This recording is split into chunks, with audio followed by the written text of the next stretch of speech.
There is a place in Cogeo, not too far from Manila, called Sitio Camandag. The name means snake venom. What was once a rock quarry is now home to about 450 families who now live in very poor conditions. We take a jeepney to get there and then go by foot. We enter the community by crossing the swinging bridge near the place where the Waray people live.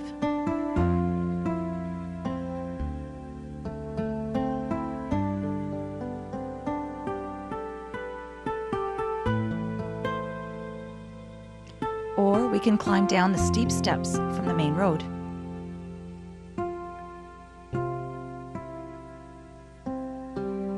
And catch a tricycle which goes through the quarry.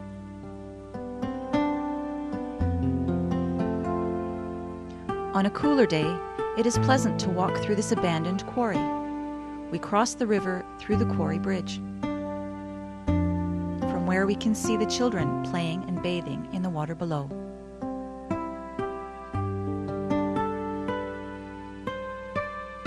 We see washing being done in this water every day, an important part of everyday life.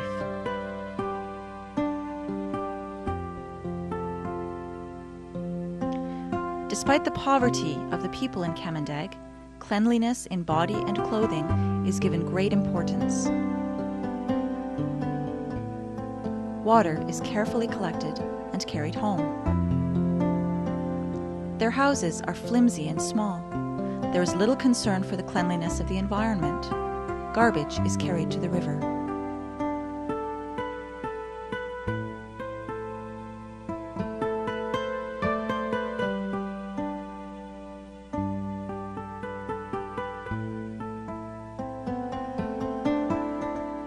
There it is dumped, together with all other refuse.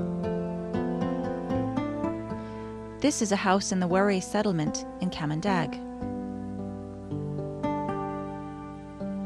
Houses are makeshift.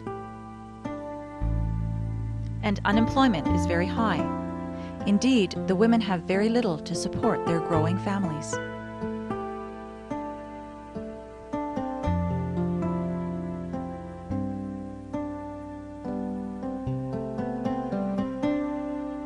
Children run around barefoot, and disease is commonplace. What can we do for these children? Jordan Bukang Liwaiwai opened a preschool facility, and there are now 48 children attending. These children can now receive a Christian education and be cared for by teacher Geraldine Valguera and her assistants. The preschool is a safe and pleasant environment for them during the day. It also serves as a youth drop-in center in the evening. The young children enjoy the lively lessons and learn to relate well to one another. They acquire basic relational skills, and their parents are given seminars on parenting too.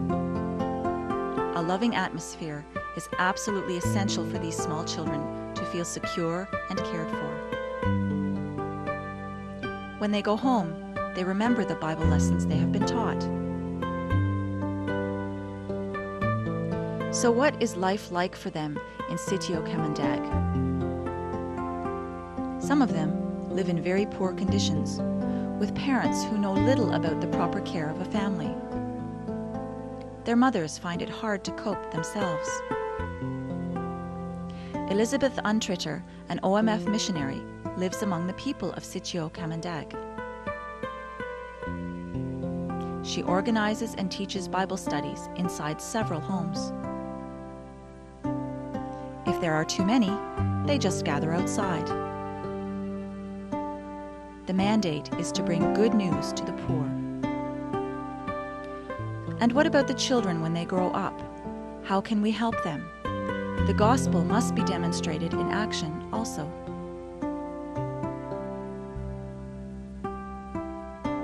The young men need to learn that there is something better than drugs and gambling. They need to be guided to the right path and be given a hope for the future. Jordan Bukang Liwaiwai now supports more than 100 youth in school and in college. College students are expected to work in the community. To support them in their schooling, the mothers and some of the youth themselves do cross-stitch. They really enjoy doing something that is appreciated outside the community. This is something that a young mother can do whilst looking after her child.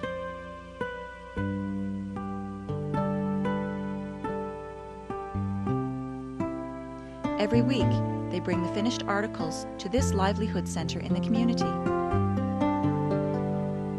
They hand in their work, for which they receive a small allowance. And this handicraft is sold abroad to provide some income for the youth program. Wang is one of the community workers in Cogeo Kamandag. She is from Welfareville, another urban poor community some distance away.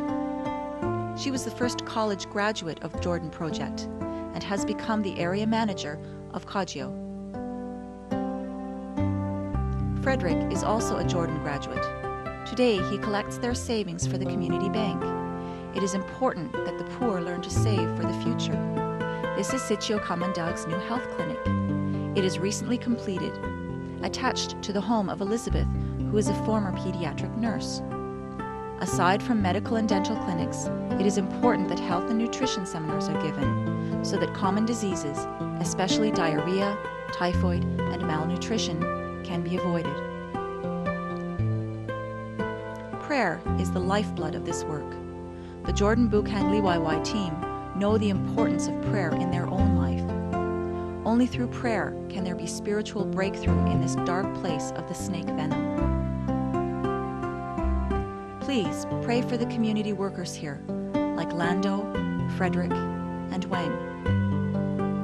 And pray too for Geraldine, as she teaches Bible and preschool.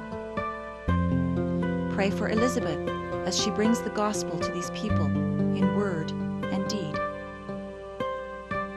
Pray that this team of Christian leaders may be replicated themselves by a fresh team from this area in Cogeo, so that those who are from Welfareville may move on to take the light of the gospel elsewhere. Praise God for what He has begun to do. Pray that He brings transformation and empowerment to many here in Cogeo Kamandag.